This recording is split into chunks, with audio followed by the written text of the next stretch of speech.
All right. Well, we'll go ahead and get started. Thank you all for joining us. This session is to talk about LA County's plans and Monterey County's achievements. So if that's where you thought you were, that's where you are, and you can hang out. If you thought you were someplace else, it won't hurt my feelings if you walk out the door. Cool. That didn't happen. It really would have hurt my feelings, so thank you for not doing it. We have a little bit of a change in program right now. Tim Flanagan, who will be co-presenting with me on the Monterey project, got double booked, so he's in the AD session right now.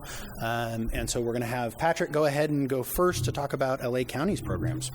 So Patrick is a civil engineer with the County of Los Angeles Department of Public Works, where he currently works in environmental programs. He began his career with the department in 2003 and has been registered as a civil engineer in the state of California since 2006. Mr. Holland's work involves recycling programs, policy, and legislation pertaining to solid waste management, facilities to process solid waste, promoting conversion technologies as alternatives to landfill, and the roadmap to a sustainable waste management future for the County of Los Angeles. Mr. Holland has a Bachelor of Science in Civil Engineering from Utah State University and a Master's in Business Administration from CSU Long Beach. Please welcome Patrick.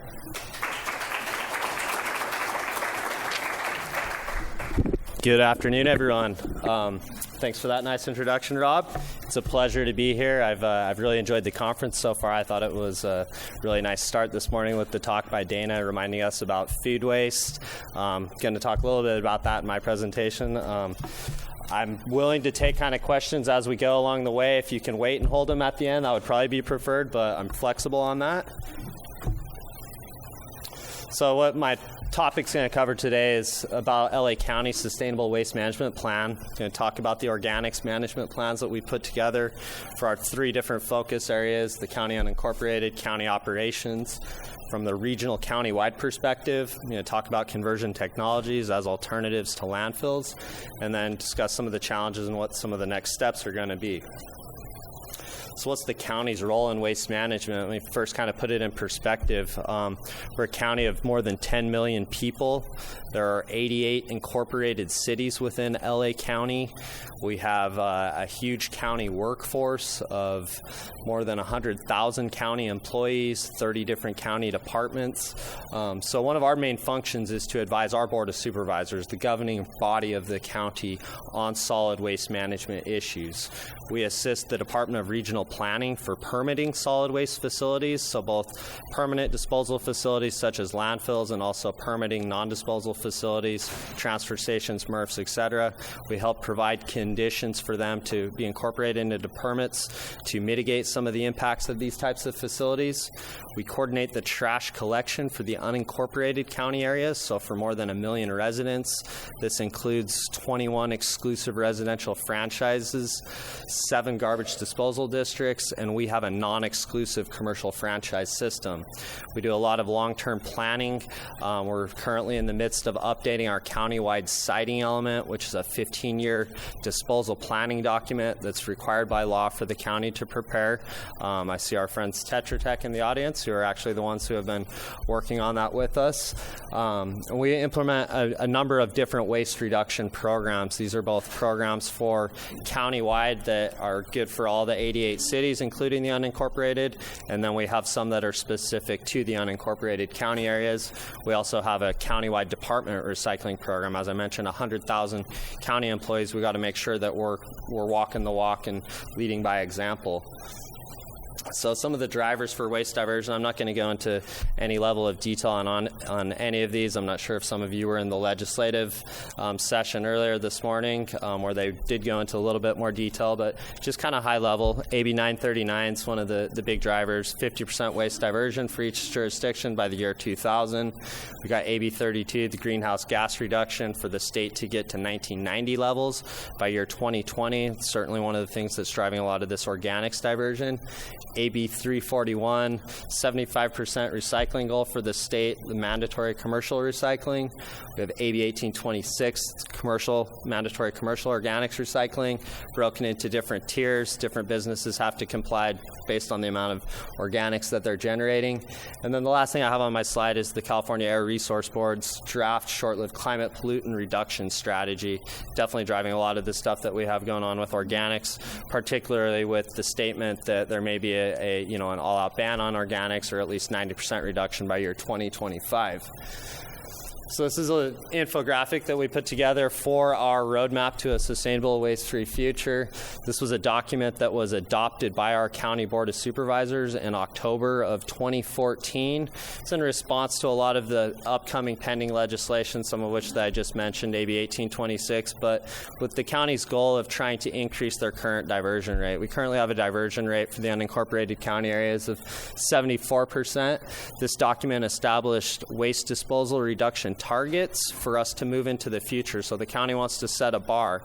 So we have an 80% diversion goal by 2025, 90% by 2035, and 95% by 2045. So how are we going to accomplish these? How are we going to get to these? So we broke our roadmap into 3 different focus areas, beginning with the county unincorporated areas where we have the most direct control. Those are the areas, as I mentioned, that we administer the waste hauling contracts, the ones that the Board of Supervisors has the most direct influence. We have a responsibility from a regional and county-wide perspective in terms of doing some of this long-term planning, as I mentioned, with the siting element or calculating the organics processing capacity with AB 876.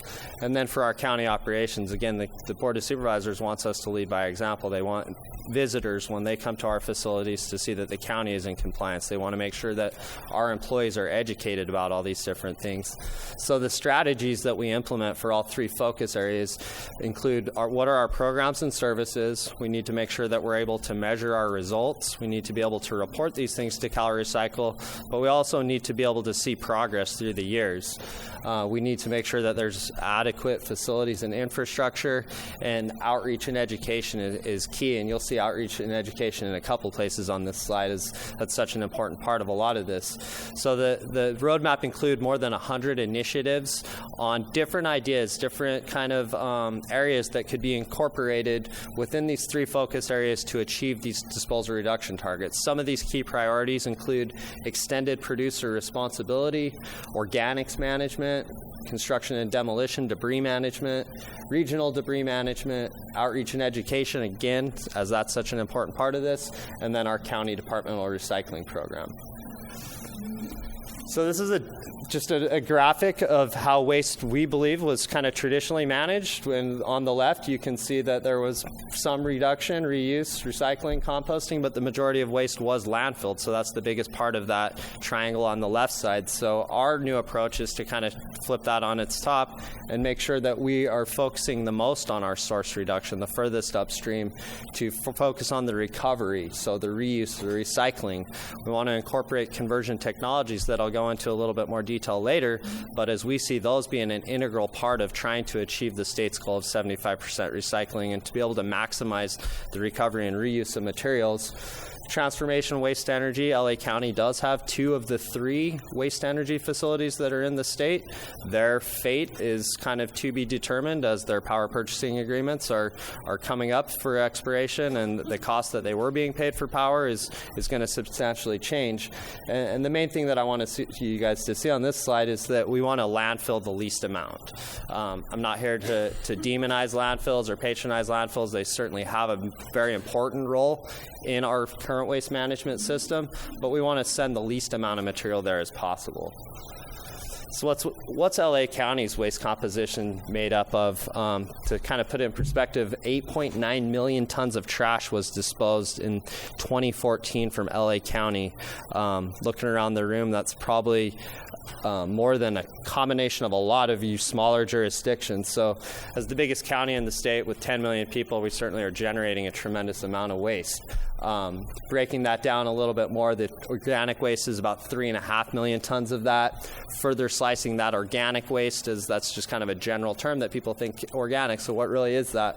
Well, we're looking at the food waste and the green waste. So The table that I have shown on this slide is from the more recent calorie cycle waste characterization study, again, breaking that organic fraction of the waste stream into its different components.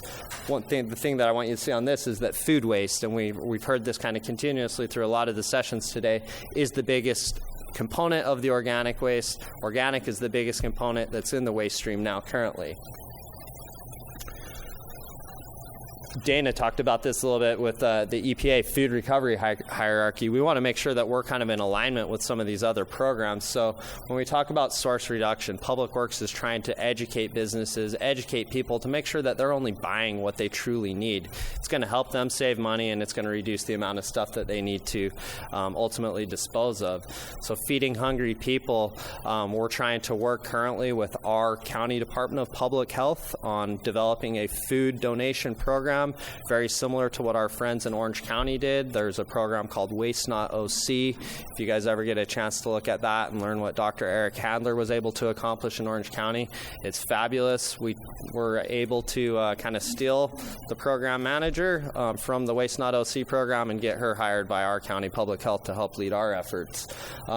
Industrial uses. We think that sending the food waste to facilities like anaerobic digestion is a very good thing, where you're able to generate the gas, you're able to divert that material from being landfilled. Then next we would see, and we're in agreement, that we would compost what can't be sent. So there's some of those organic materials that are more suitable to go to AD facilities and some that are more suitable to go to composting operations. And then last but not least, we want to landfill the least amount of material as possible. So the county had to develop 3 organics management plans, starting with our county unincorporated ones as part of the requirements of 876, focused on identifying who those large generators to be, who's in Tier 1, who's in Tier 2, et cetera. We're responsible for managing the collection of the waste. I'm going to go into more detail on all of these. So from the county operations, we had to identify which county facilities are needing to comply with this law. We want to look at what small-scale solutions can be implemented at different county facilities, and then we're in the process of updating our waste hauling contracts, working with our friends from Internal Services Department on the waste hauling contracts for county facilities. And then from a countywide perspective, we have to do the infrastructure planning. We want to facilitate the development of a lot of this needed infrastructure that's necessary to process these organic materials. So looking at the county unincorporated, again, we had to first identify who the large commercial generators are. So how did we did this? We looked at the service level information that they're currently subscribed to. So those businesses that are currently subscribed to a service of 8 cubic yards or more, they were kind of first on our radar. We tried to implement some of the calorie cycle tools, looking at the number of employees and other information, and then ultimately took the most conservative approach on how many businesses out there do we really think are out there. So of 10,000 plus commercial accounts in the unincorporated county, it says identified 200 on here within Tier 1, but that was after visiting more than 1,300 businesses. So we took 10,000, identified 1,300 as potentially being required, and then whittled that down to 200. And then we've also identified more than 100 county facilities are in the process of kind of trying to get out, visit them. We did a survey of them, of both the businesses. So there was a survey that was first sent, asked them a series of questions. There were site visits. Similar things are what we're doing with the county facilities also, to really try and determine who needs to comply, when, and what are the various options that are going to be best for them to comply. We're starting to do a tremendous amount of outreach to our businesses. This includes sending them flyers, letters. I mentioned the surveys and the site visits. Check my notes, make sure there's nothing super important I'm not forgetting here.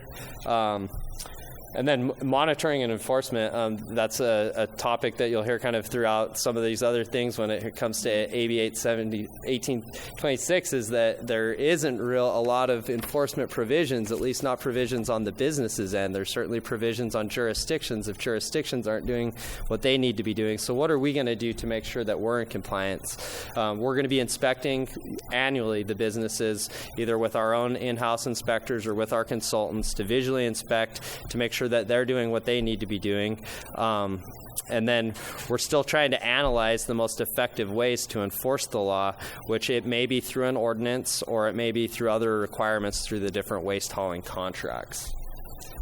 So this is an example of one of our flyers that we've sent out. Some of you may have seen this. It's up on CalRecycle's website as an example of outreach materials that jurisdictions could do and provide to their businesses. This basically informs jurisdictions of the requirements of AB 341, informs them of the requirements of 1826, lets them know that we are willing to do site visits, come out and work with them, all free of service. This is of no charge to the businesses.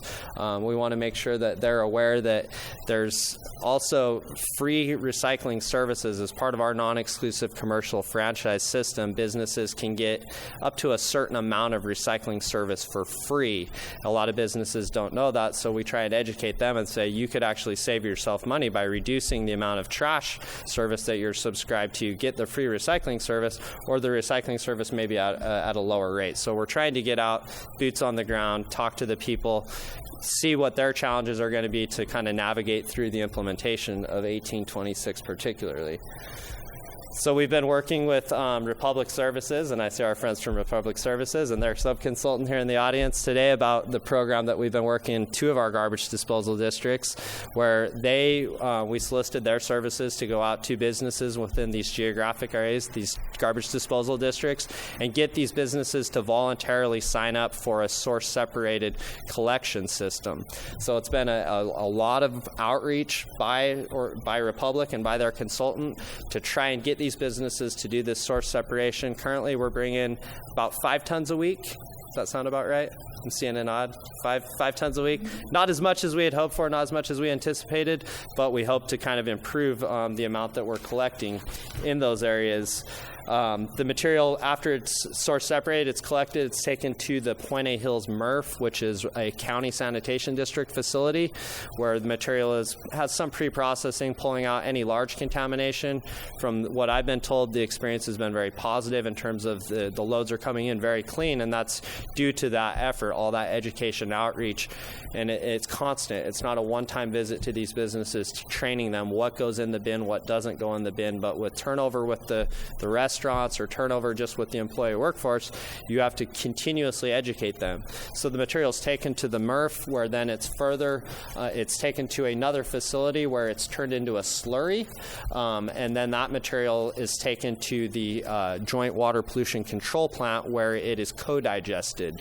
So it's a traditional wastewater treatment plant, probably preaching to the choir, but maybe some of you aren't completely aware. So wastewater treatment plant oftentimes has anaerobic digestion, where the biosolids are further digested. The biosolids are ultimately eaten by little bugs, bacteria, that then make a gas, methane gas. They collect that methane gas and send it to a power generating unit to create electricity to power the waste treatment plant, which are very big power users.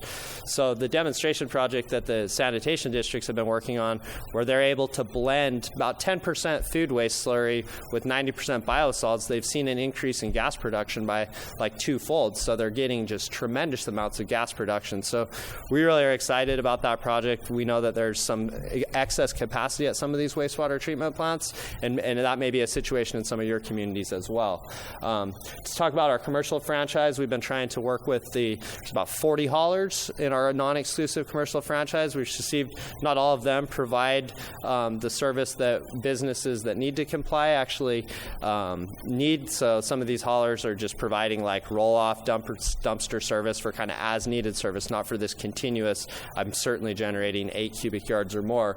So we've received 4 proposals, and that program is expected to begin actually this month. We're seeing different proposals where some of the haulers are proposing to offer a different colored bag that the organic material, and then that bag would just go in the regular trash dumpster, and then it would be recognizable when the material is taken to the MRF or to the transfer station so that it can be removed. Some of them are going to do source separated. It's also important to note that the sanitation districts did a test of a product by a company called Anergia, and Anergia is upstairs, and I would encourage you to go stop by their booth and learn about this organics extrusion piece of equipment that they have, which is really suitable suitable for mixed waste processing. It can handle source-separated organics, but it can do a tremendous job on mixed waste processing, where for this 2-week pilot where we sent material there, they had tremendous results in the amount of digestible material that they were able to squeeze out of this press. So we think that's pretty promising. We've hired a consultant, our friends at Tetra Tech, to do an options analysis to analyze different options when it comes to collection options for this organic waste. We think source separated is going to be the answer for some people. We think mixed waste is going to be the answer for some. We're analyzing whether going to an exclusive commercial franchise system may be beneficial, or just having language contract modifications, looking at self-haul standards. It's a challenging assignment because of the diversity of LA County. We have more than 115 unincorporated communities. We have multiple waste haulers, different demographics in our region, a lot of different challenging things. So I'm not sure what I anticipate the results to be, if it'll be kind of cut and dry, that this is the best answer. I think it's truly going to be a menu of things that we need to be able to pick from. County Ops Organics Management. So I mentioned the size of us. We're large. We have a lot of facilities, several hundred facilities. So what are we doing? We're identifying who those large haulers are. We've notified the county departments, made sure that they're aware of the requirements for 1826, looking at where there may be options to do some on-site things at some of these county facilities. So some of that on-site stuff includes the photo of, and those are inmates. Those are our visitors at our county jail system, working at a farm. So there's a large detention center in the kind of northern part of the county called the Pitches Detention Center. I think it houses 10,000 plus inmates. So a very large facility, huge property, a very unique situation. That many inmates and that many employees working there, they generate a tremendous amount of organic material. So we really think it's an opportunity to do a project on their site. They have on-site farming. They have on-site composting. They have an on-site cogeneration plant where they could use the gas that could be generated. So we're working on a project proposal at that site to build an anaerobic digestion facility that would process the organic material generated by that facility, maybe take some organic material from some other nearby county facilities, digest it, create gas, and then that gas could be used for any number of purposes. It could be used to go straight to the cogen plant, create electricity for the facility, keep them pretty independent. They want, as a jail facility, they want to kind of be off the grid so that they're not dependent on any sort of power outages and not depending completely on their backup generators. The gas could be cleaned up and injected into the pipeline. There are certain challenges associated with that, with the standards that have been set by the legislature in terms of how clean that gas must be, kind of cost prohibitive, but something to look into. Or they could end up turning the gas into fuel for county vehicles as like compressed natural gas. At our headquarters, we have a little pilot program. This is pretty interesting. Our cafeteria staff source separate some of the pre-consumer organic materials. So when they're prep cooking, chopping up some veggies to make a soup or chopping up some stuff for our salad bar, that type of material, what would normally have just gone in the trash, they're separating, and then we're weighing it because we want to, again, quantify. Measuring is a big part of what we're trying to do here. And then we have worm bins. So that's an example of vermicomposting. Not sure if any of you have heard of vermicomposting. So these little tiny worms are what eat the organic material. They generate compost, which then we're able to utilize in a demonstration garden, which the photo on the bottom right shows. We had a small garden installed, includes a small vegetable garden, some other drought-tolerant native landscaping. Again, this is an effort to educate our employees about these are things that they can do at their house. These worm bins are really intended for like backyard scale, like at a single family kind of, implementation, not so much at a large headquarters where we have 2,000 employees, but it's a demonstration. So we have a little sign on the back, worms at work, don't feed the worms, let the appropriate people feed the worms.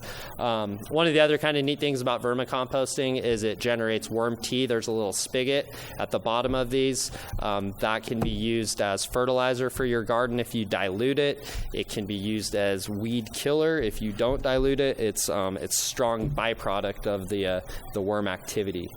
So Countywide organics management, AB 876 was passed. That's a law that required county jurisdictions to calculate on a countywide basis the amount of organic material that's being generated for a 15-year period, identify the existing organics processing capacity, and help identify where new capacity may need to be. Let me see where I'm at. So we kind of went through that whole exercise with 876. The first year that we really have to report on it will be coming up August of 2017. We've gone through the exercise knowing that a lot of these facilities are going to take several years to actually plan and permit. So it's an interesting exercise to go through. There was a lot of existing capacity for chipping and grinding, for handling more of your traditional green waste in the county or in the surrounding counties. Our survey and our analysis didn't include only facilities in LA County, because you might imagine that we don't keep all of our material in our own county, that some other counties want our material, believe it or not, because it's revenue generating for them, or just due to the market, that, if landfill haulers have landfills that are in other counties, that's where the material gets taken. I'm going to get into a little bit more how we want to be more responsible, and we want to try and ensure that the material that is generated in LA County stays in LA County. So we want to facilitate in the development of these organics processing facilities to try and reduce that truck trips, to try and reduce the traffic associated with hauling it long distances.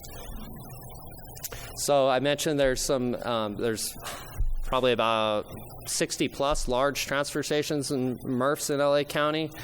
We think there's a lot of opportunity for some of them to implement and build some additional processing equipment to take the organics out of the waste stream to be able to be processed at other existing equipment like the wastewater treatment plants. And then we talk about the out-of-county facilities. So to mention a couple out-of-county facilities, coming up, here we go. The CR&R project, some of you may have heard Paul Rellis speak from CR&R. That's a really cool project. If you get a chance to go visit it, I highly recommend it. Pretty neat project. So the trash truck, CR&R is a waste hauling company.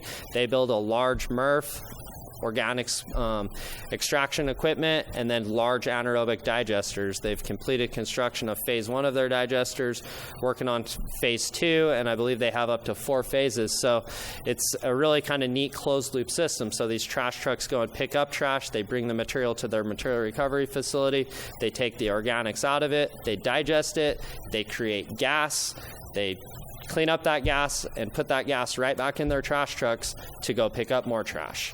Really kind of progressive project.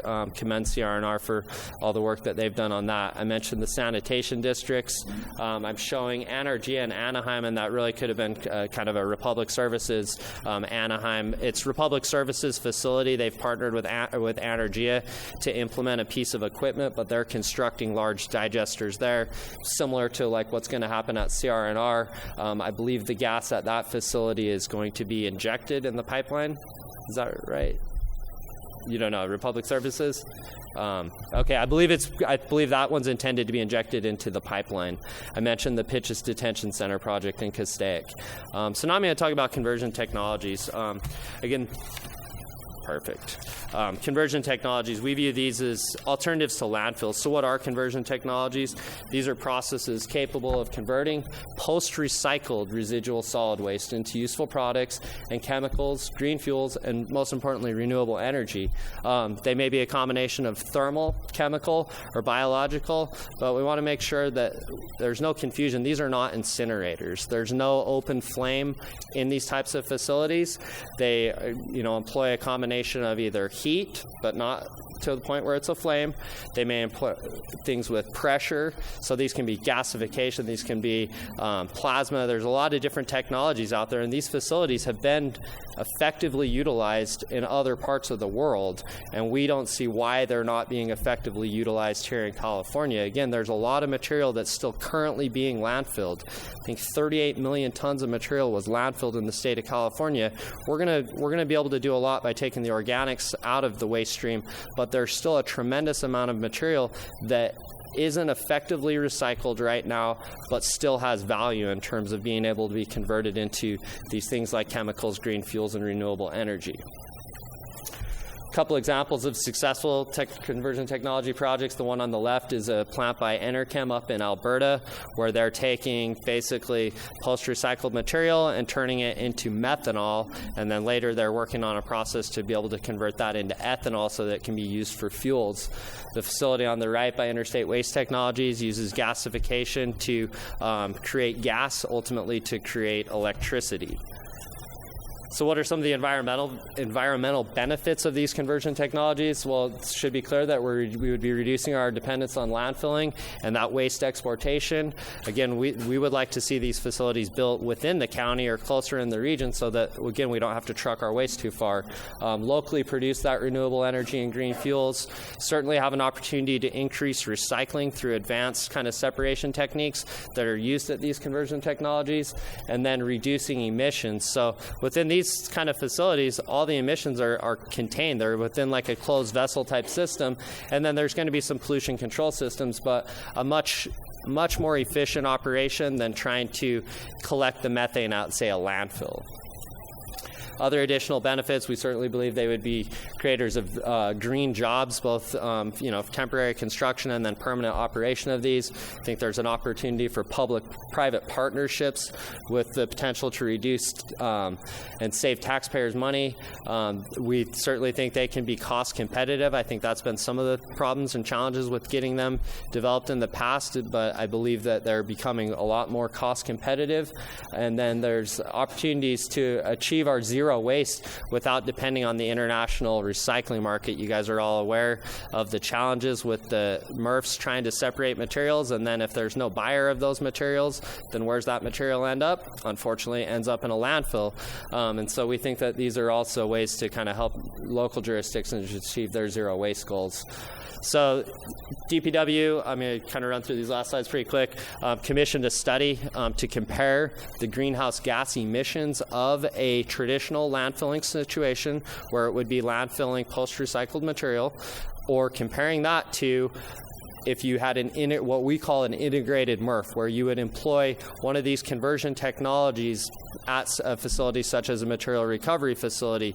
You would have basically what the white paper compared is what's the greenhouse gas emissions of just sending that material to a landfill for a 25-year period, but including 100 more years, because that's how long the trash is going to continue to decompose, quantifying what those greenhouse gas emissions are, including the trucking going there. And this is at a modern landfill. We didn't try and paint like some weird picture. We were trying to say what's realistic, and that's landfills that have gas collection systems.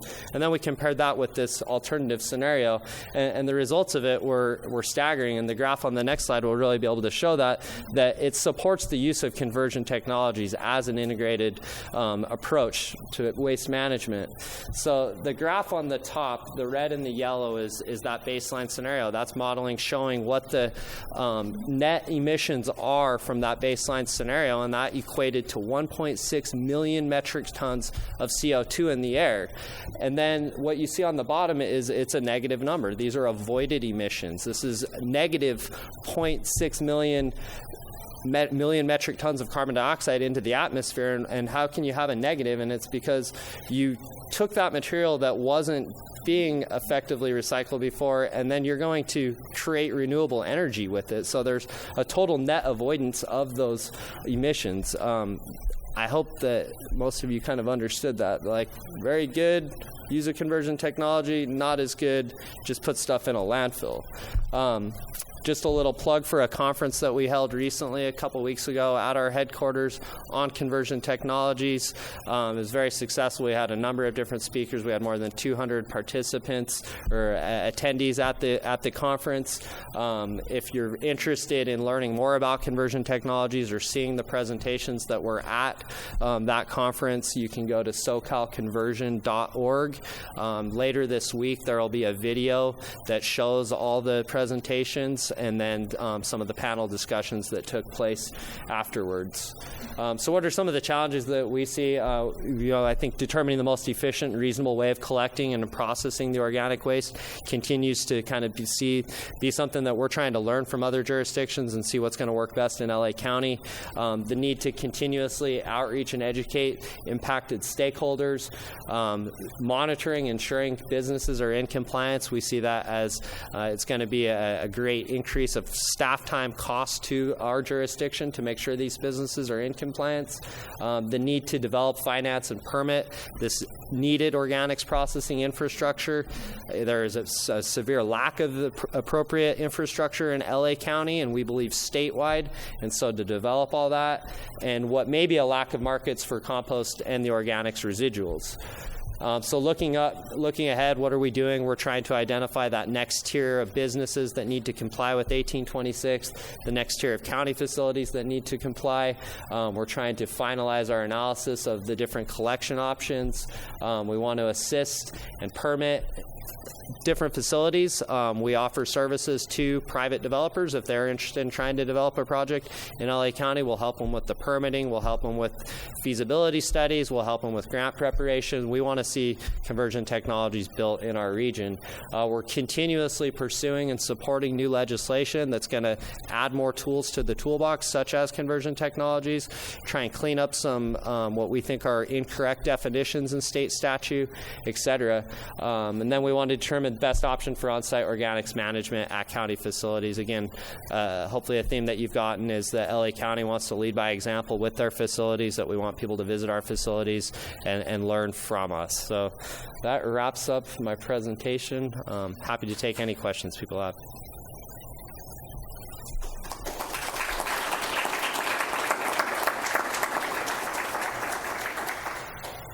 No questions? Come on. David. Yes, sir. You mentioned you were offering a free commercial organics program. How do you do that in a non-exclusive franchise system? So we have a rebate system right now is what we have going for those that signed up for our pilot program in our commercial non-exclusive system. And so the gate rate that the sanitation districts is charging to take this organic material for these businesses to be in compliance is higher than what their regular gate rate is if it's just trash. So I think it's understood that it's going to cost more to process the organic material. And so what we have right now is a rebate program. It's going to be temporary. The county can't afford to subsidize the organics collection for all of its constituents forever, so it's through a rebate program. And I could put you in touch with the people that are more directly involved with that if you had more specifics about how they went about determining what that dollar figure is and the length of the pilot. I believe the pilot's going to be for a 1-year period. But the hauler, because it's at no cost to the customer. So it's through a voluntary program to get customers to voluntarily sign up for this service, but the hauler is who's having to pay that additional fee at the gate, and so it's a rebate to the hauler. Yes, ma'am.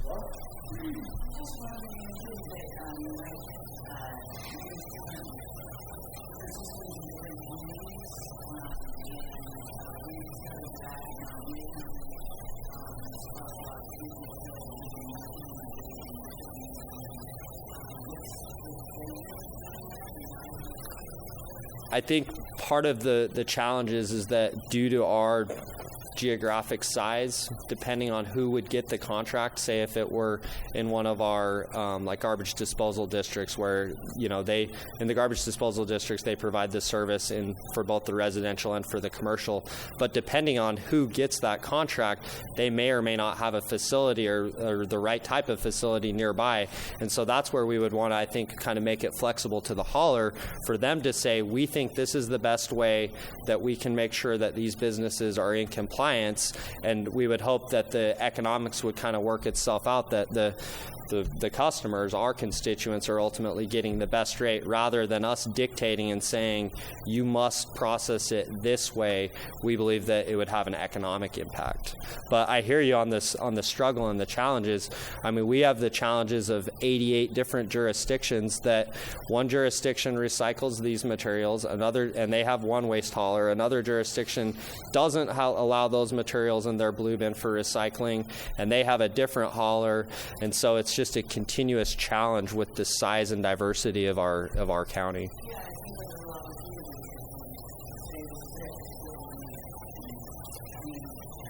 And that may be the outcome of that options analysis, but I don't think we're there yet to have like a very conclusive kind of result or summary of that study to say that we are absolutely sure that this is the right answer and this is what's going to work. That I think we're in a little bit of this trial and error method, that, and particularly with the lack of infrastructure there, I don't think we can say that this is the only way of doing it when there isn't enough of only those types of facilities to kind of be able to process the material.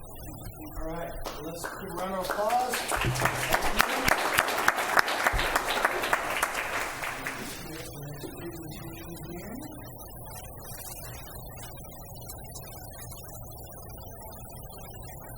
So Tim and I are going to tag team this a little bit, and we'll just go back and forth. And the discussion is on the future of resource recovery in the Monterey Regional Waste Management District. And this is the culmination of 7 years of work that I've at least been involved in, and several more that Tim's been involved in. And so we're updating you, give you a little bit of background on who the MRWMD is and what they do, and talk to you about the strategic planning process that we undertook in 2009 and 2010 that culminated in a whole new system for their communities that'll probably get them to 80% or better diversion by 2020. So I'm going to have Tim talk a little bit about who the district is and what they do. Thanks very much. We're located in western Monterey County. I think it's good that you have a presentation of a small county like Monterey and LA. We serve about 200,000 people in our jurisdiction. I think that many people take selfies with Ryan Seacrest in LA. So it gives a sense of perspective of, who we are and who we service. But the district has had a long history here. We're located, all the way down along to Big Sur, and serve mostly these coastal communities here in the Monterey Peninsula. They've had a history here. I just came from our other presentation, and we have a slideshow that we show. In the early 1900s, Jeff made a funny comment that we had the first wet AD program, because it shows a horse-drawn cart dumping the garbage off of Lover's Point into the Pacific Ocean off of Carmel. And then we had transformation along our beaches in what is now Sand City, which was an open burning dump on the beach, literally in Sand City up until, the end of the 40s. And in the early 50s, the county decided to, get off the beach, and we started our programs here. And so the district's had a unique history. We've been in our location since 1965. The district's been in place for 65 years, and we've had a sort of a robust history of incremental development for a small district at our size. We had one of the first landfill gas to energy systems. We're a small or medium-sized landfill. We began our on-site composting. The unique characteristics we have is our reuse store, opened up our self-haul CD MRF, and have expanded since then. And the district has come on board with that, but as Rob goes to speak, right around this phase here is when the district began to realize they were up against it somewhat financially. And we had to change what we were doing. This is a little pictorial representation of what we do. We have a regular landfill operation. Over the last 7 years, our neighbors are agriculture. So one of the things you may notice in this picture is, what is there an absence of, given that we're 1 mile away from the Pacific Ocean? Seagulls, absolutely. We used to have 10,000 of them. We hired a falconer. Now they don't like to come by so much. It's an amazing process. It costs some money, but it helps keep our agricultural neighbors happy. We participate in a number of Outreach activities, this is our reuse store, and click through this. This is our AD program. This is the unique combination of the HHW facility co-located with the Last Chance Mercantile, and that we're able to salvage and reuse pesticides, paints, etc. that are identified, move them right over to here, and they're given away for free. That saves the district somewhere between $40,000 and $50,000 a year in HHW fees, as well as repurposes those products to what they were supposed to do. This is our landfill gas to energy system here. We have 4 engines, 3 Yenbachers, 1 Cat, produce 5 megawatts of power. This is our C&D self-haul MRF, and this is the last vestige of what we euphemistically refer to as our bipodal bioptical sort system. We'll be moving on to a new system as Rob will start talking about it, so I'll turn it back over to Rob. Cool. Tim doesn't like to brag much, but this is a really unique integrated system that they have here. And if you get a chance to visit their facilities, you really ought to. Maybe in a year and a half, once he's done with these upgrades, that you'll hear about. So as we came on, there were a couple of things that we were working on. One was financial, which you'll hear about, but the other was trying to establish a policy direction for the agencies moving into a new century, and trying to figure out what that looked like. And, you know, these communities were generally high performing in the state diversion methodology. There wasn't anything that said, you know, you're going to be on a compliance order or you aren't implementing programs or anything there. These were generally high performing communities. It's also important to note, because this is a theme that plays out throughout the project, that you have a real mix of demography here. You have Pebble Beach and Carmel and Pacific Grove immediately adjacent to Seaside and Marina and Castroville and some of those other communities that provide the service industry workers for Carmel and Pebble Beach. So you have a real split of demography. And the interesting thing is they all sort of act as a unit. They cooperate very well. So we started in about 2009 looking at what's the future look like and where do we want to go, and we started working with the member agencies of the district, and they agreed we want to get to 75% recovery by 2020, and this is the pathway. We need to get the funding into a sustainable place. 2009, if you all remember, we were in the middle of the recession. We were at the beginning of the recession, and that was the first priority. We needed a stable foundation to move off of. Then looking at facility infrastructure, the collection programs to support that, and ultimately the public education and outreach that underpins the whole system. So I'm going to talk very briefly, which I rarely do, about funding. So our funding strategies, and Tim's board had the funding strategies map on the back wall of their boardroom, about 6 feet tall, 8 feet wide, for nearly 5 years. They were working this plan actively, and they were looking at it while they made decisions. We wanted to leverage their recovery infrastructure to diversify their business model. Since Tim started with the district, they started selling landfill capacity to their regional partners. We identified that there was a great business model there to leverage their recovery capacity in a similar way. Evaluate opportunities to fund the district's activities through the franchise agreements that were coming up. Needed to evaluate the district's fee schedule. There were some inconsistencies within the fee schedule that needed to be looked at, and they've worked through some of those issues already. Looking at external funding opportunities, there are a number that have been on the board. Obviously, if the district could participate in some of these GHG reduction grants, that would be wonderful, but they've been looking at other opportunities.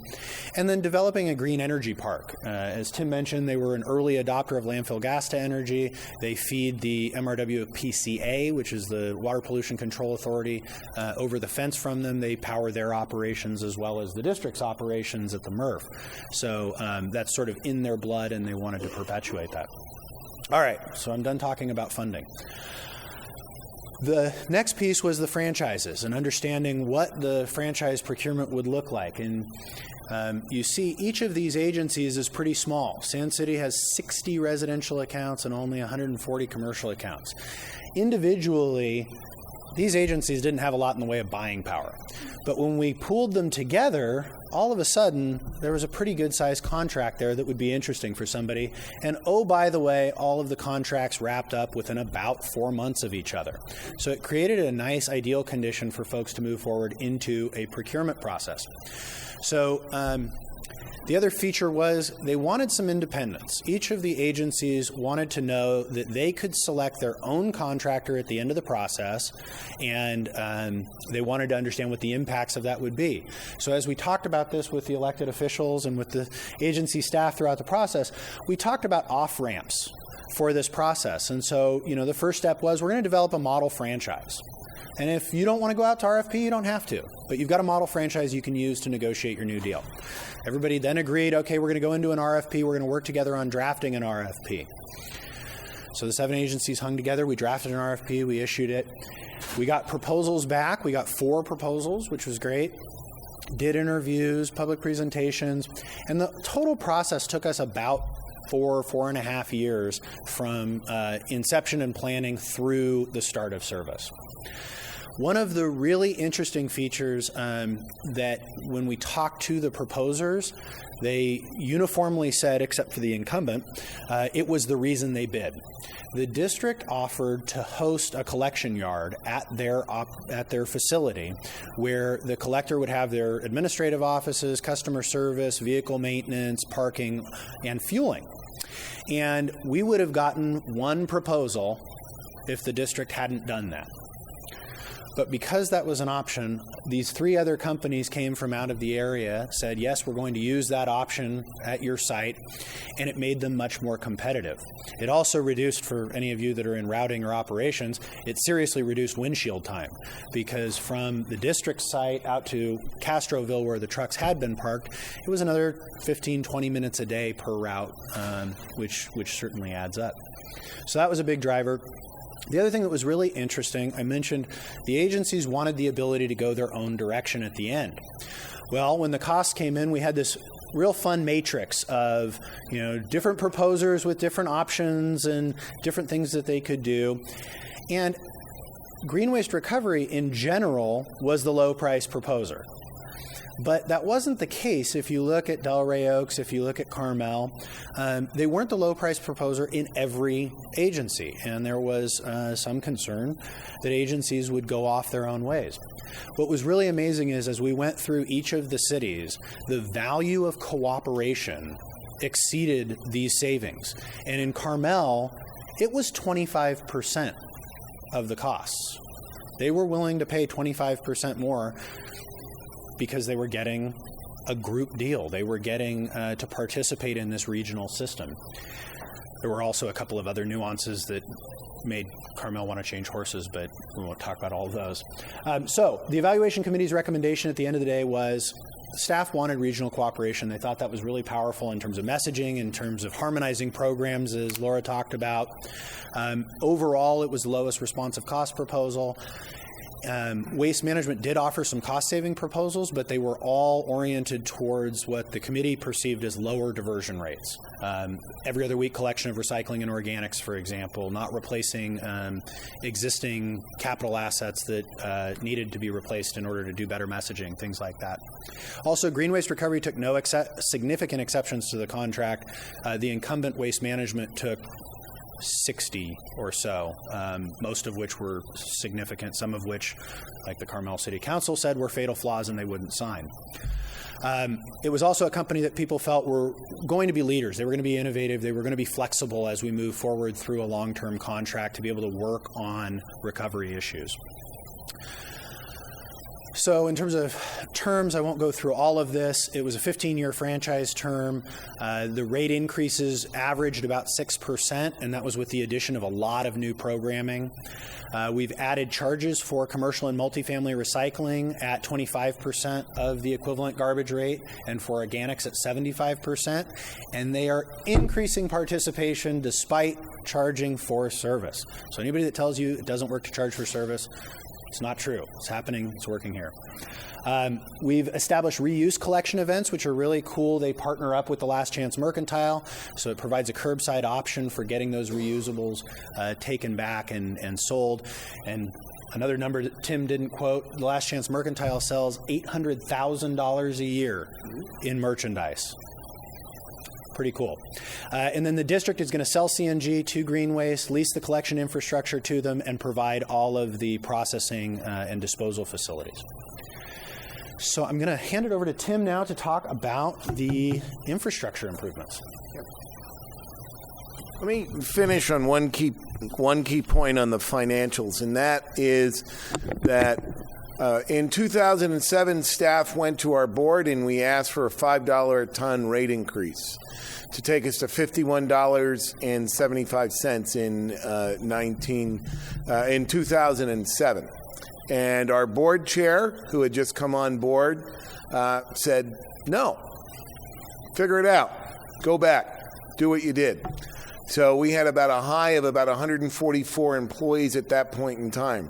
So staff went back, we instituted a hiring freeze, we reconfigured some of our operations, we subcontracted some operations that we had been doing on our own, and as Rob mentioned, we went out and found some additional revenue sources and sort of made it work without a rate increase. So it wasn't until close to 6 years later that we finally got that $5 back in the rates. But in that interim, we worked very aggressively on how to pare back our revenue flow. And so the infrastructure development fits right into that, because our board recognizes that who here in this room, I'll ask this question, thinks we're going to be landfilling like we are 20 or 30 years from now? Raise your hand if you think it's going to not change at all. Right. There's not a hand raised. We feel the same thing, that the landfill that we have is like VHS tape. It has a limited shelf life, right? So right now, while the people are still using VHS recorders, we're going to make use of it. But we're going to have to transition, and we're going to have to transition our financial plan and diversify our financial base, which is what we've tried to do in our infrastructure development. So one of the things we knew to get to 75% is we were going to have to upgrade our C&D MRF. It's 20 years old. It needed to be upgraded anyway. We designed a procurement process that selected 4 companies to compete on the C&D side and 2 companies to compete on the mixed waste single stream side. Those proposals came back. The 2 proposals that had proposed on the mixed waste, which we had qualified, also proposed on the C&D. They ultimately ended up competing together. Those companies were Bolograph and BHS, and we ended up selecting BHS. It was a very close procurement, but we were able to save over $2+ million by combining that and sort of splitting that procurement process out, so that ultimately we ended up with a process for single stream processing, commercial mixed waste processing, our organics processing, and as Rob mentioned here, part of it was the development of the collection infrastructure, which we feel is going to serve the Monterey Peninsula for the next 30+ years. So that the next time that we go out to bid, we'll have a clean slate. Everybody can bid. Everybody can come in. They'll have a maintenance facility. They'll have a fueling facility. They'll have a parking infrastructure. All they have to do is bid on the collection. So this sort of gives you an oversight of our structure. We're about 370 plus acres, and 200 and some odd of which are 280 plus are permanent landfill space. Gives you an idea. We're all closely clustered around here. And one of the other things that I got to give credit where credit is due for sure is that our board in 1992 designed a 100,000 square foot clear span building, even though they only intended really to use part of that, recognizing that there was going to be a next stage. And that is some very, very smart people on our board and on our staff back then. That wasn't me, but there were other smart people back then that made those decisions. So this is part of our MRF upgrade. This is what we've done since 1996. Again, over 1 million tons recycled. At the time, the single stream was being taken by the hauler, so we targeted the heavy stuff: concrete, dirt, rock, wood, asphalt, corrugate to that matter, and the like, and ended up with our diversion program. So this is what we are going to add: a mixed waste processing, single stream processing as well. This is roughly what the new facility will look like. This is actually reconfigured inside here, and this facility footprint here is going to come out there, and the residue will exit out here. We sort of flop this over, and this is going to be our transfer location for the recyclable materials going out. But essentially, it splits the material here. One of the key positions we wanted to make is segregation of the self-haul public from the commercial, and our design allowed us to continue to do that, as well as a separate processing facility out here for our organic matter. About 40,000 tons a year comes out in the form of segregated green waste and wood waste. The organics processing, where I just came from, talking about our friends with PG&E. This was a joint partnership with the folks from ZWE, who are now wholly owned by BHS. So it's a partnership. They put up the capital to put the infrastructure in. We are providing them with the tip fee, revenue from the food waste and from the green waste that makes up about the 70-30 split. And then we are also agreeing that we buy the power from that from 12 cents a kW, which we sell to the PCA. This is our collection infrastructure that we're building. How many of you are in public agencies that have had to go through public bidding and public bid procurement processes? Raise your hand. Okay, I'd rather have my wisdom teeth pulled out through my cheeks. This has been a challenge. To tell you the truth. And this is one of the challenges as a public agency that you have.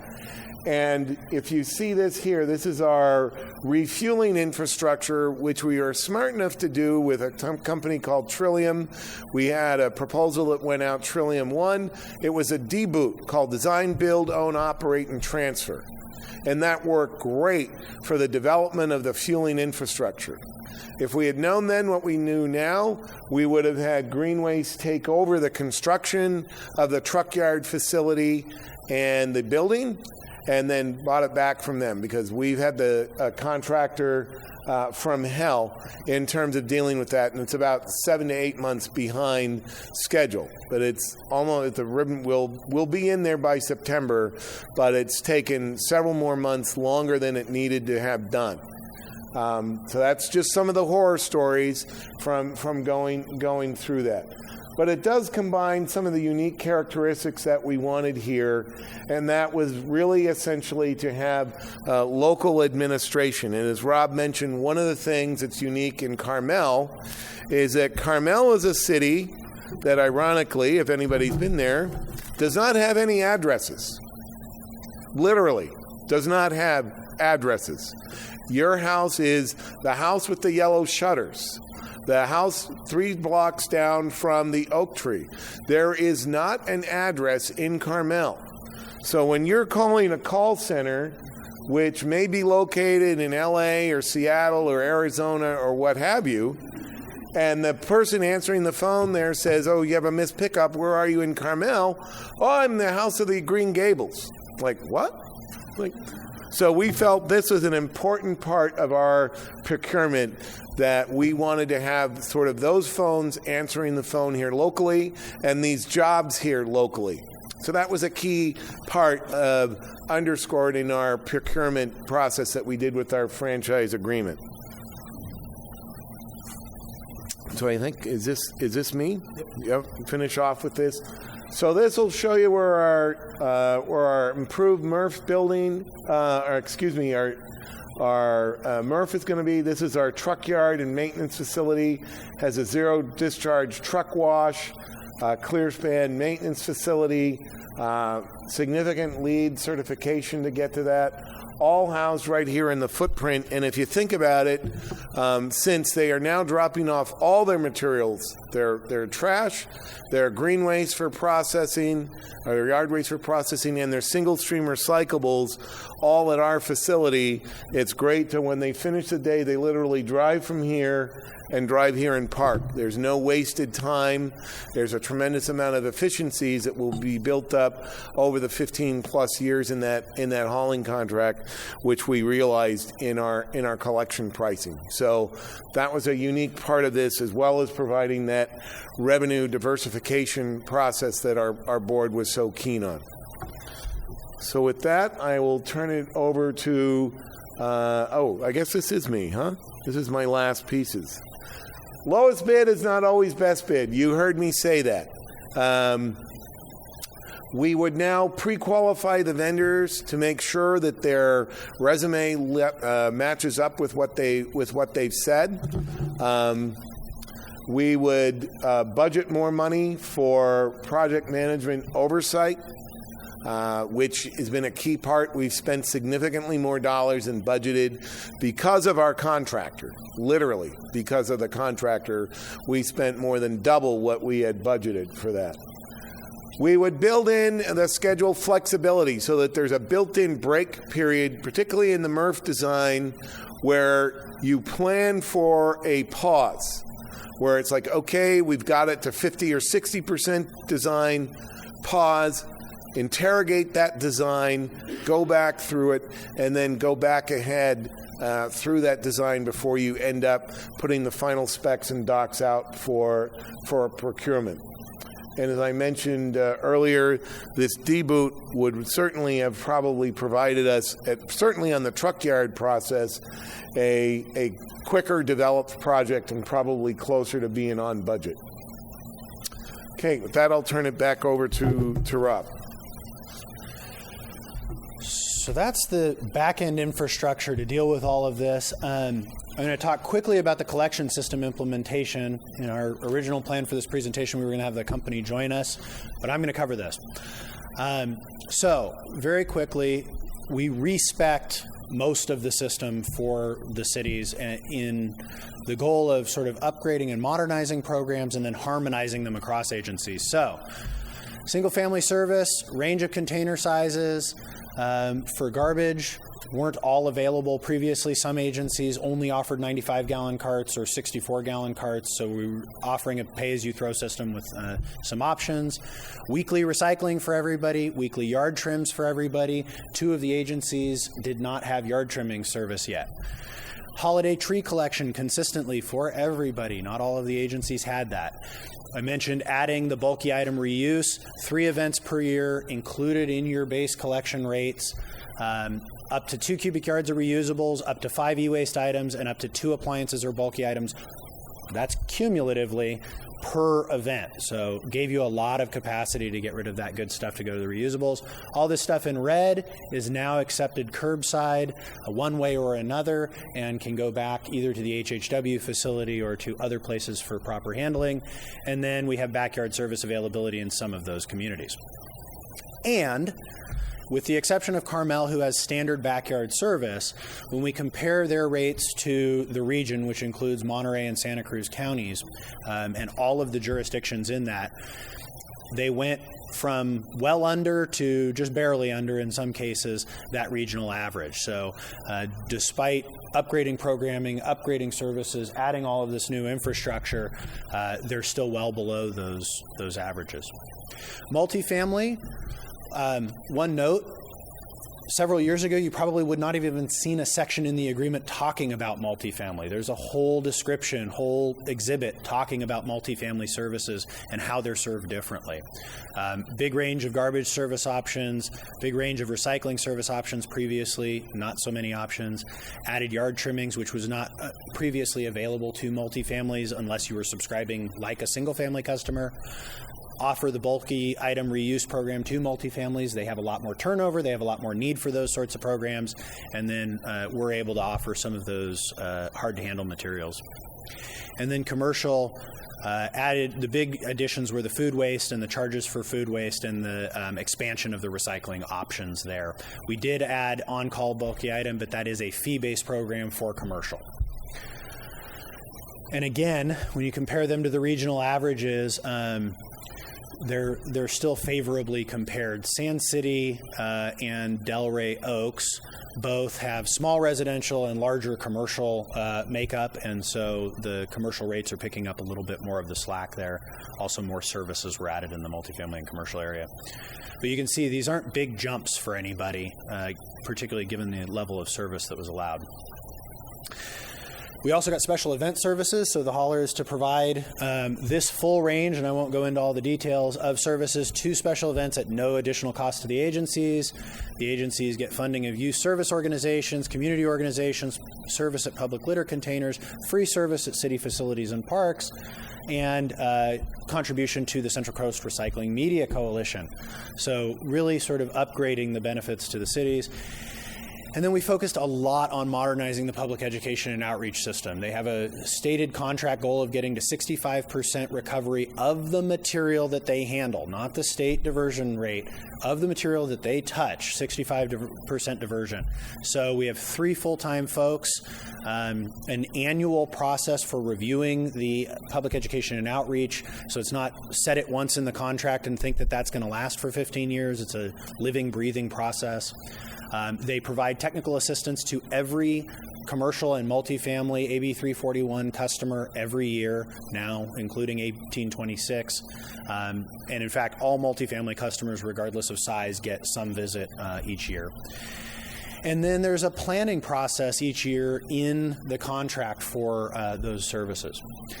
We also got great reporting out of the new system. The previous system with waste management, the contracts did not entitle them really to any reporting about what was going on other than what the district could tell us from their scale house. And that was challenging when they needed to do their 939 reports. So we can now monitor their monthly receipts by agency and by service sector. We can look for each agency at the hauler collected diversion, and you can see there are some increasing trends here generally.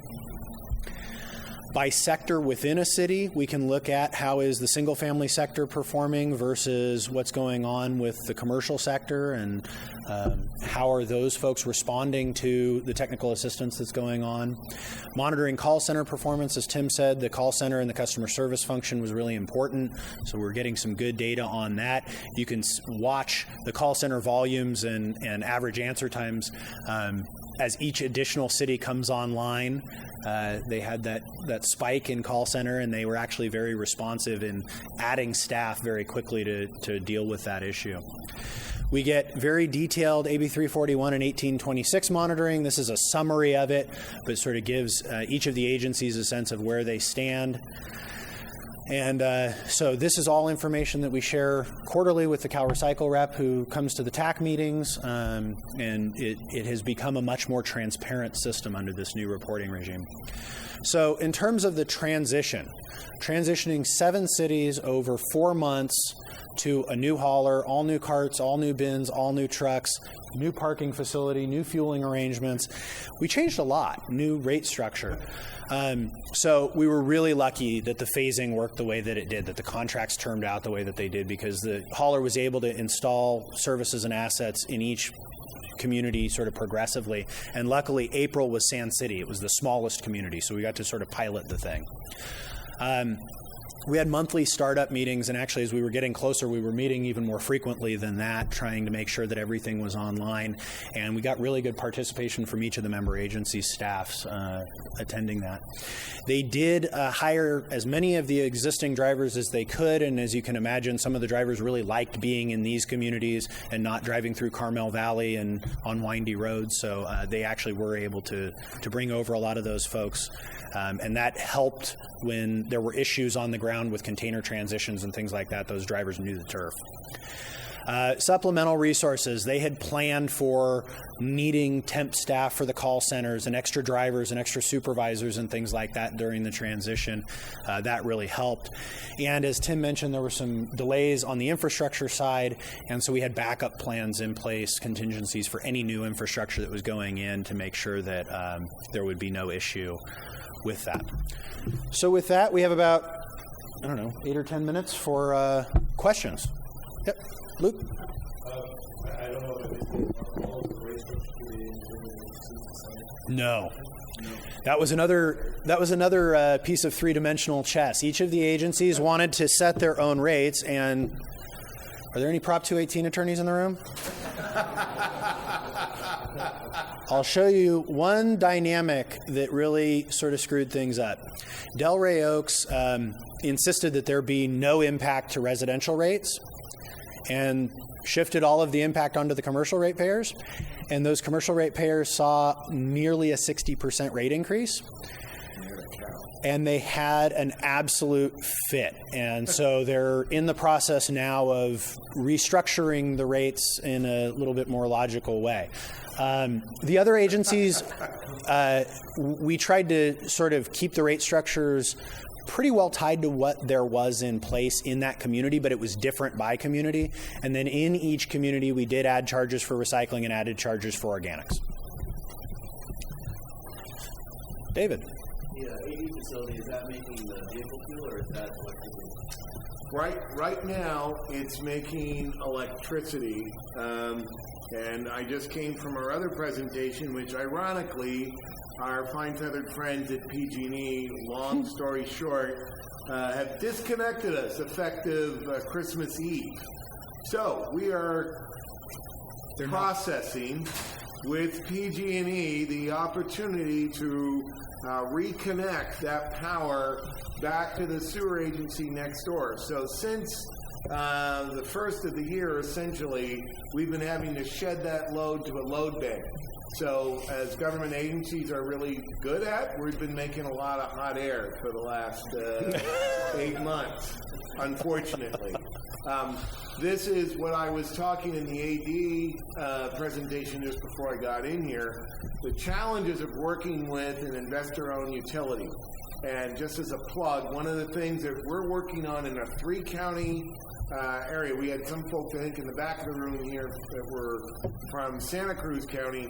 Santa Cruz, Monterey, and San Benito counties formed a collective to pursue community choice power. We've been at this for the last 5 years. We're just coming to the decision-making point where all 3 counties and every jurisdiction in those 3 counties will be deciding on whether or not they want to be their own utility, or effectively their own JPA. Anybody here from Sonoma or Marin? Boy, there you go. You're the leaders. And, so Sonoma, Marin, Lancaster, San Mateo counties coming up out of the ground. So effectively, we'll be able to sell our own renewable power into our own grid once those cities sign off on that process. And we raised over $500,000 of private money to fund the consultant study that'll show us that will more than double our renewable energy diversion and come close to tripling our reduction in greenhouse gas from the present metric for PG&E at the same rate that PG&E charges currently.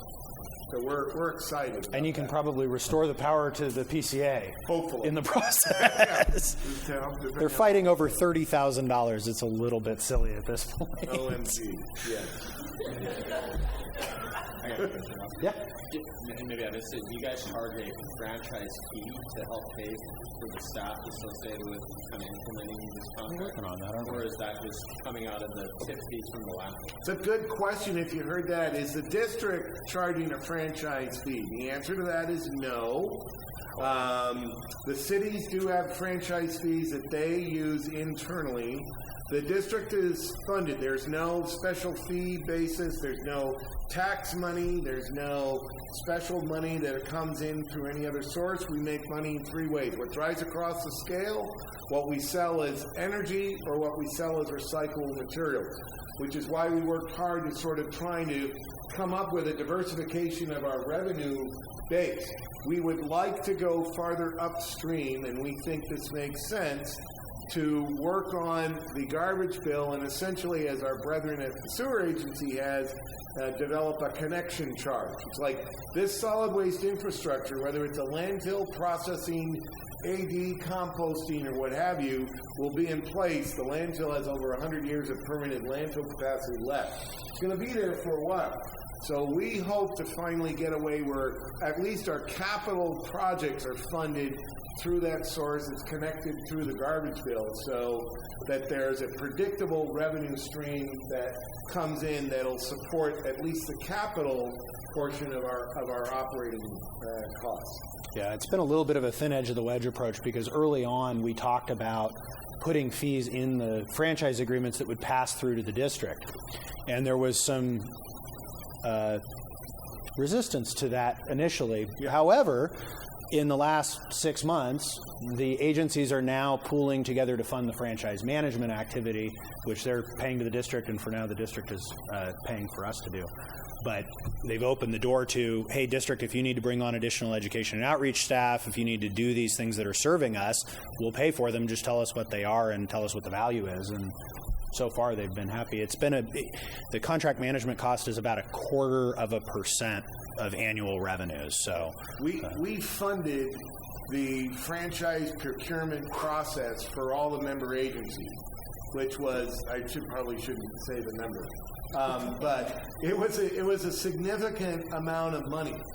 And the districts, the cities, normally you pay that back through the hauler, who ultimately puts it back through the fees, and our city said, no, district, you can pay for that. But what did the district get for that? The district got flow control over the length of our bonds. I didn't mention this, we sold over $30+ million worth of bonds at a AA- rating for 3.25%. Yep, 3.25%.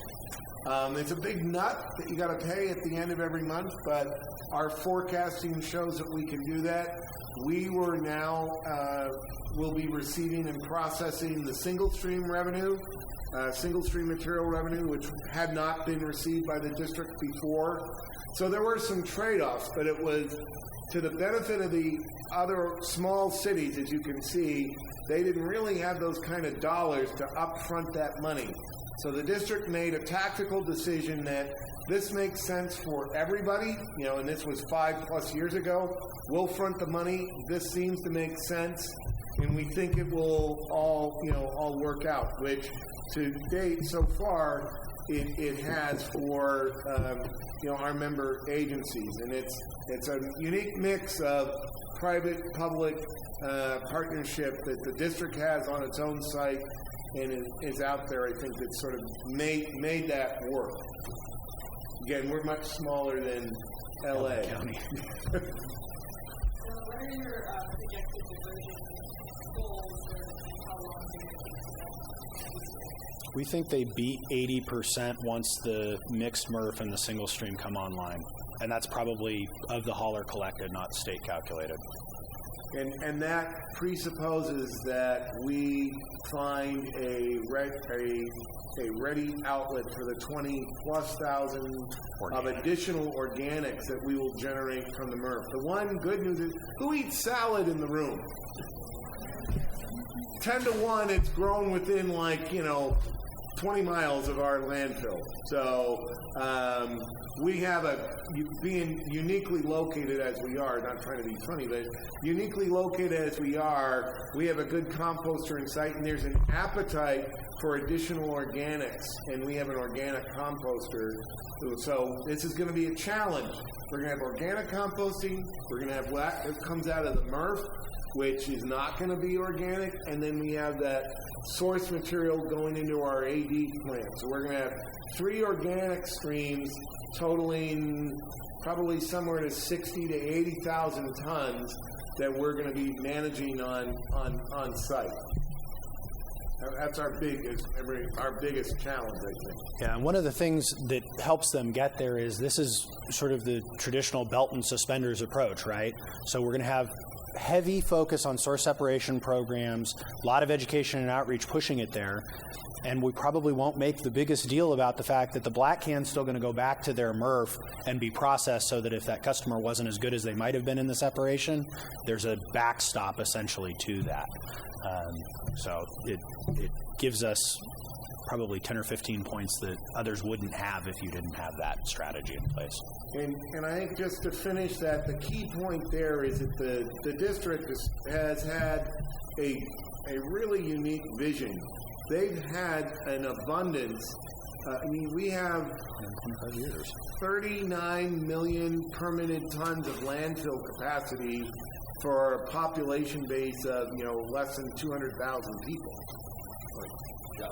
Yeah, I was going to say. So you would not necessarily do that with those types of optics, but I think we understand, and our board has understood, and I even heard our board chair say that, our business is to put ourselves eventually out of the landfill business. That's where the direction is heading for us. And the landfill does provide, like Rob mentioned, a good backstop. If something's there and your MRF's right there, boy, it's convenient to be able to take it there. You don't suffer some of those egregious transportation issues. But the idea is essentially, eventually put that landfill, out of business, or have it be at 20% of its, what it's taking in now. Dude? Are you guys collecting source separation from the single family as well? Not yet. That's a really good question, and we decided no right now. And the reason was our composter has a unique market in the Monterey County agricultural marketplace for organics. The minute we mix single-family food waste in that yard waste cart, organic composting, OMRI certification is gone. And that's that guy's bread and butter. And it isn't really a big lift. Now, when we build our mixed waste processing facility that's going to process close to 2/3 of the tons that's going to the landfill there, that organic matter will, sort of daylight in that sift of the mixed waste MRF. And that is targeted for non-organic, composting or AD processing. But the can that has the yard waste, right now our person has a dedicated 40,000+ ton market for organic compost. And we made a decision tactically to keep that in that bucket for that compost. We do have an option in all of the contracts to add food scraps at zero additional cost at any time to the agencies. There are 2 of the agencies that would like to pilot it and work with the composter to see what is the real impact on the markets and things like that. But we had enough changes immediately. All right. Well, thank you all. You're adjourned to the bar at this point.